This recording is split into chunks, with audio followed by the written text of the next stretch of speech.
Item ಯಾವುದೇ ಇರಲಿ try ಮಾಡಿ ಆಚಿ ಚಿಕನ್ ಮಸಾಲಾ. ಜಿಬಿಎ ಚುನಾವಣೆ ನಡೆಸೋದಕ್ಕೆ ಸರ್ಕಾರಕ್ಕೆ ಆಸಕ್ತಿ ಇಲ್ಲ. ಇದು ಪದೇ ಪದೇ ಸಾಬೀತಾಗ್ತಾ ಇದೆ. ಒಂದಲ್ಲ ಎರಡಲ್ಲ, ಅನೇಕ ಬಾರಿಯೂ ಕೂಡ ಮುಂದೂಡಿಕೆ ಆಗ್ತಾ ಇದೆ. ಕಳೆದ 6 ವರ್ಷಗಳಿಂದಲೂ ಕೂಡ ಯಾರಿಗೂ ಬೇಡವಾದ ವಸ್ತು ಅಂದರೆ ಜಿಬಿಎ ಚುನಾವಣೆ. ಈ ಬಾರಿಯೂ ಕೂಡ ಆಗಸ್ಟ್ 31ರ ಒಳಗಾಗಿ ಚುನಾವಣೆ ಮುಗಿಯುತ್ತೆ ಅಂದುಕೊಂಡ್ರೆ ಇಲ್ಲವೇ ಇಲ್ಲ. ಜನಪ್ರತಿನಿಧಿಗಳಿಲ್ಲದೆ ಗ್ರೇಟರ್ ಬೆಂಗಳೂರು ಅಥಾರಿಟಿ ಆಡಳಿತ ಮುಂದುವರೆದಿದೆ ಅಧಿಕಾರಿಗಳನ್ನು ನೆಚ್ಚಿಕೊಂಡು. ಹೌದು, ಬೆಂಗಳೂರು ಪಂಚಪಾಲಿಕೆ ಚುನಾವಣೆಗಳಿಗೆ ಮತ್ತೆ ವಿಘ್ನ, ಮತ್ತೆ ಜಿಬಿಎ ಮುಂದೂಡಿಕೆಗೆ, ಚುನಾವಣೆ ಮುಂದೂಡಿಕೆಗೆ ಸರ್ಕಾರ ಮನವಿ ಮಾಡ್ತಾ ಇದೆ. ಚುನಾವಣೆ ಮುಂದೂಡಿಕೆ ಕೋರಿ ಸುಪ್ರೀಂ ಕೋರ್ಟ್ಗೆ ಅರ್ಜಿ ಸಲ್ಲಿಕೆಯಾಗಿದೆ. ಡಿಸೆಂಬರ್ 31ರವರೆಗೆ ಕಾಲಾವಕಾಶವನ್ನು ಕೋರಿದೆ ಸರ್ಕಾರ. ಡಿಸೆಂಬರ್ 31 ಗೊತ್ತಿಲ್ಲ, ಅದು ಕೂಡ ಅಲ್ಲಿ ಯಾವುದಾದ್ರೂ ನೆಪವನ್ನು ಹುಡುಕಿಕೊಂಡು ಮತ್ತೆ ಮುಂದೂಡಿಕೆ ಮಾಡಿಕೊಳ್ಳುವ ದಾರಿಯನ್ನು ಕಂಡುಕೊಳ್ಳಬಹುದು ಸರ್ಕಾರ. SIR ಒಂದು ಅಸ್ತ್ರವಾಗಿದೆ. ಸರ್ಕಾರಕ್ಕೆ SIR ಒಂದು ಅಸ್ತ್ರ. ಈ ಹಿಂದೆ ಜನಗಣತಿ ಅಸ್ತ್ರವಾಗಿತ್ತು. ಕೇಂದ್ರದ ಜನಗಣತಿ ಕಾರ್ಯ ನಡೀತಾ ಇದೆ. ಸರ್ಕಾರಿ ಸಿಬ್ಬಂದಿಯನ್ನು ಜನಗಣತಿ ಕಾರ್ಯಕ್ಕೆ ನಿಯೋಜನೆ ಮಾಡಲಾಗಿದೆ. ಹೀಗಾಗಿ ಮಾಡಲಿಕ್ಕೆ, ಕರ್ತವ್ಯ ನಿರ್ವಹಿಸಲಿಕ್ಕೆ ಚುನಾವಣೆ ಸಿಬ್ಬಂದಿ ಇಲ್ಲ ಅಂತ ಹೇಳಿ ಈಗ SIR ಹೆಸರಿನಲ್ಲಿ ಮತ್ತಷ್ಟು ಸಮಯಾವಕಾಶ. ಇದೇ ತಿಂಗಳು 29ಕ್ಕೆ SIR ಕಾರ್ಯ ಪೂರ್ಣಗೊಳ್ಳುತ್ತೆ. ಬಳಿಕ SIR ಕರಡು ಪ್ರಕ್ರಿಯೆ ನಡೆಯಬೇಕಾಗಿದೆ. ಮನೆ ಮನೆಗೆ ಹೋಗಿ ಮಾಹಿತಿ ಸಂಗ್ರಹ ಮಾಡಿ ಎನ್ಯುಮರೇಷನ್ ಫಾರ್ಮನ್ನು ಫಿಲಪ್ ಮಾಡ್ಕೊಂಡು ಬರ್ತಾರೆ. ಆದರೆ ಅದರ ಡ್ರಾಫ್ಟ್ ರೆಡಿ ಮಾಡಬೇಕು ಅಂತ ಹೇಳಿದ್ರೆ ಮತ್ತೊಂದು ಸುದೀರ್ಘ ಅವಧಿ. ಆ ಕಾರಣವನ್ನು ಇಟ್ಟುಕೊಂಡು ಇದೀಗ ಮುಂದೂಡಿಕೆ ಮಾಡಿಕೊಳ್ಳಲಿಕ್ಕೆ ಮನವಿಯನ್ನು ಮಾಡಿಕೊಳ್ತಾ ಇದೆ. ಅಧಿಕಾರಿಗಳು ಮತ್ತು ಸಿಬ್ಬಂದಿ ಕರಡು ಕಾರ್ಯದಲ್ಲಿ ಬ್ಯುಸಿ ಆಗ್ತಾರೆ.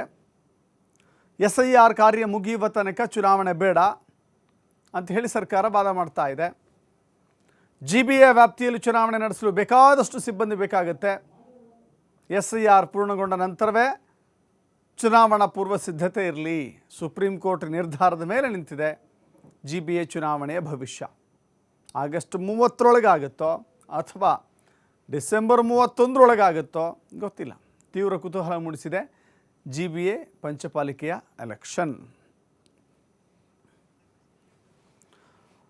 ಮತ್ತಷ್ಟು ಮಾಹಿತಿ ನಮ್ಮ ಪ್ರತಿನಿಧಿ ಕೃಷ್ಣ ನೀಡ್ತಾರೆ. ಕೃಷ್ಣ, GBA ಚುನಾವಣೆ ಅಂತ ಹೇಳಿದ್ರೆ ಎಲ್ರಿಗೂ ಕೂಡ ಅದು ಹೇಳಿ ಕೇಳಿ ಕಾಂಗ್ರೆಸ್ ಬಂದಾಗಿನಂತೂ ಮುಂದೆ ತಳ್ಳಿದ್ದು.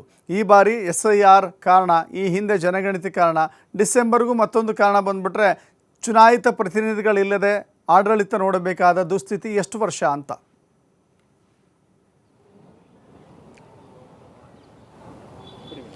ದಶರಥ್, GBA ಚುನಾವಣೆ ಆಗಿ 5 ವರ್ಷ ಆಗ್ತಾ ಇದೆ. 5 ವರ್ಷಗಳಿಂದ ಬೆಂಗಳೂರು ಮಹಾನಗರ ಪಾಲಿಕೆಗೆ ಚುನಾವಣೆ ನಡೆದಿಲ್ಲ. 2020ರಿಂದ BBMP ವ್ಯಾಪ್ತಿಯಲ್ಲಿ, ಹಿಂದೆ ಇದ್ದಂಥ BBMP ವ್ಯಾಪ್ತಿಯಲ್ಲೂ ಕೂಡ ಪಾಲಿಕೆ ಸದಸ್ಯರಿರಲಿಲ್ಲ, ಮೇಯರ್ ಕೂಡ ಇರಲಿಲ್ಲ. 2020ರಿಂದ BJP ಸರ್ಕಾರ ಅಧಿಕಾರ, 20ರಿಂದ 23ವರೆಗೂ BJP ಸರ್ಕಾರ ಇತ್ತು. BJP ಸರ್ಕಾರ ಅವಧಿಯಲ್ಲೂ ಚುನಾವಣೆ ಮಾಡೋಕ್ಕೆ ಹಿಂದಿನ ಸರ್ಕಾರ ಕೂಡ ಆಸಕ್ತಿಯನ್ನು ತೋರಿಲ್ಲ. ಈಗ ಕಾಂಗ್ರೆಸ್ ಸರ್ಕಾರ ಅಧಿಕಾರಕ್ಕೆ ಬಂದು 3 ವರ್ಷ ಆಗ್ತಾ ಇದೆ. 3 ವರ್ಷದ ಕಾಲಾವಧಿಯಲ್ಲೂ ಸಹ ಯಾವತ್ತೂ ಸಹ ಸರ್ಕಾರ ಚುನಾವಣೆ ಮಾಡುವಂಥ ಆಸಕ್ತಿ ತೋರುವಂಥ ಪ್ರಯತ್ನವನ್ನು ಮಾಡಿಲ್ಲ. ಹೀಗಾಗಿ BBMP ಹಿಂದೆ ಚುನಾವಣೆ ನಡೆಸಿದ ಕಾರಣದಿಂದಾಗಿ ಸಾಕಷ್ಟು ಸಮಸ್ಯೆಗಳು ಕೂಡ ಎದುರಾಗಿತ್ತು. ಜೊತೆಗೆ GBA ಆದ ನಂತರ ಕೂಡ ಬೆಂಗಳೂರಿನಂಥ ಮಹಾನಗರದಲ್ಲಿ ಸಮಸ್ಯೆಗಳು ಕೂಡ ಹೆಚ್ಚಳ ಆಗ್ತಾ ಇದೆ. ಜನರಿಗೆ, ಜನಪ್ರತಿನಿಧಿಗಳು ಸ್ಪಂದಿಸ್ತಾ ಇಲ್ಲ, ಶಾಸಕರು ಸ್ಪಂದಿಸ್ತಾ ಇಲ್ಲ ಅಂತ ಸಾಕಷ್ಟು ಆರೋಪ ಕೂಡ ಕೇಳಿ ಬಂದಿತ್ತು. ಹಿಂದೆ ಇದ್ದಂಥ ಸರ್ಕಾರ ಇಡೀ BBMP ನಿರ್ವಹಣೆ ಮಾಡಬೇಕಂತ ಒಬ್ಬ ಆಡಳಿತಾಧಿಕಾರಿಗಳನ್ನು ಸರ್ಕಾರ ನೇಮಕ ಮಾಡುವಂಥ ಪ್ರಯತ್ನವನ್ನು ಹಿಂದಿನ ಸರ್ಕಾರ ಮಾಡಿತ್ತು. ಆದರೆ ಈಗ ಕಾಂಗ್ರೆಸ್ ಸರ್ಕಾರ ಅಧಿಕಾರಕ್ಕೆ ಬಂದು 3 ವರ್ಷ ಆದರೂ ಕೂಡ GBA ಚುನಾವಣೆ ಮಾಡೋಕ್ಕೆ ಸರ್ಕಾರಕ್ಕೆ ಆಸಕ್ತಿ ಇಲ್ಲ. ಹೀಗಾಗಿ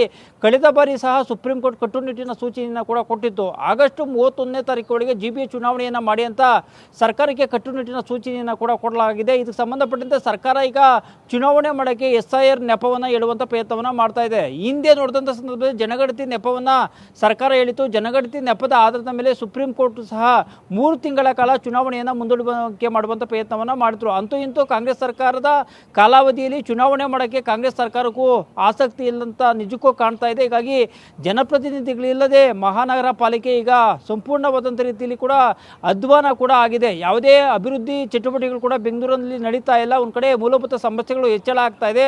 ಜನರಿಗೆ ಗುಂಡಿ ಮುಚ್ಚಕ್ಕೆ ಜನಪ್ರತಿನಿಧಿಗಳಿಂದ ಹಿಂದೆ ನೋಡ್ತಾ ಇದ್ದಂಥ ಸಂದರ್ಭದಲ್ಲಿ ಕೂಡ ಯಾವುದೇ ಬೆಂಗಳೂರಂಥ ಮಹಾನಗರದಲ್ಲಿ ಗುಂಡಿಗಳನ್ನು ಬಿದ್ದಂಥ ಸಂದರ್ಭದಲ್ಲಿ ಪಾಲಿಕೆ ಸದಸ್ಯರು ಸ್ಥಳಕ್ಕೆ ಹೋಗಿ ಗುಂಡಿ ಮುಚ್ಚುವಂಥ ಪ್ರಯತ್ನವನ್ನು ಮಾಡ್ತಾ ಇದ್ರು. ಆದರೆ ಕಳೆದ 5 ವರ್ಷಗಳಿಂದ ನೋಡಿದಂಥ ಸಂದರ್ಭದಲ್ಲಿ IAS ಮತ್ತು IPS ಅಧಿಕಾರಿಗಳು ಜೊತೆಗೆ KS ಅಧಿಕಾರಿಗಳ ಮೂಲಕ ಇಡೀ ಆಡಳಿತ ಅಧಿಕಾರಿಗಳ ಕೈಯಲ್ಲಿ ಕಪಿಮುಷ್ಟಿಯಲ್ಲಿ ಕೂಡ ಸಿಲ್ಕೋದು. ಹೀಗಾಗಿ ಅಧಿಕಾರಿಗಳು ಜನರಿಗೆ ಕೂಡ ಸಿಗ್ತಾ ಇಲ್ಲ. ಹೀಗಾಗಿ ಬೆಂಗಳೂರಿನ ವಿವಿಧ ಭಾಗದಲ್ಲಿ ಸಾಕಷ್ಟು ಸಮಸ್ಯೆಗಳು ಕೂಡ ಎದುರಾಗ್ತಾ ಇದೆ. ಇಂಥ ಸಂದರ್ಭದಲ್ಲಿ ಈಗ ಮತ್ತೆ ಚುನಾವಣೆಯನ್ನು ಮುಂದೂಡಿಯಂತ ಸುಪ್ರೀಂ ಕೋರ್ಟ್ ಕದವನ್ನು ರಾಜ್ಯ ಸರ್ಕಾರ ತಟ್ಟಿದೆ.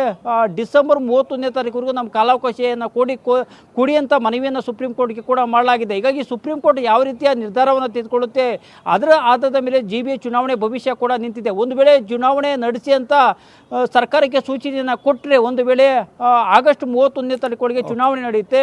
ಒಂದು ವೇಳೆ ಚುನಾವಣೆ ಮುಂದೂಡಿಕೆ ಮತ್ತೆ ಕಾಲಾವಕಾಶವನ್ನು ಕೊಟ್ಟರೆ ಮತ್ತೆ ಅದು ಚುನಾವಣೆ ನಡೆಯೋದು ಬಹುತೇಕ ಅನುಮಾನ ಅಂತ ಗೊತ್ತಾಗ್ತದೆ. ಹೀಗಾಗಿ SIR ಪ್ರಗತಿ ಇರೋ ಕಾರಣದಿಂದಾಗಿ ಬಹುತೇಕ ಚುನಾವಣೆ ಮುಂದೂಡುವಂಥ ಎಲ್ಲ ಸಾಧ್ಯತೆಗಳು ಕೂಡ ಇದೆ. ಹೀಗಾಗಿ ಮತ್ತೆ ಚುನಾವಣೆ ಮುಂದುವರೆದ್ರೆ ಬೆಂಗಳೂರಲ್ಲಿ ಮತ್ತೆ ಸಮಸ್ಯೆಗಳು ಎದುರಾಗುವಂಥ ಆತಂಕ ಕೂಡ ಜನರಿಗೂ ಸಹ ಕಾಡ್ತಾ ಇರುವಂಥದ್ದು. ದಶರಥ್, ಥ್ಯಾಂಕ್ ಯು ಕೃಷ್ಣ ನಿಮ್ಮೆಲ್ಲ ಮಾಹಿತಿಗೆ.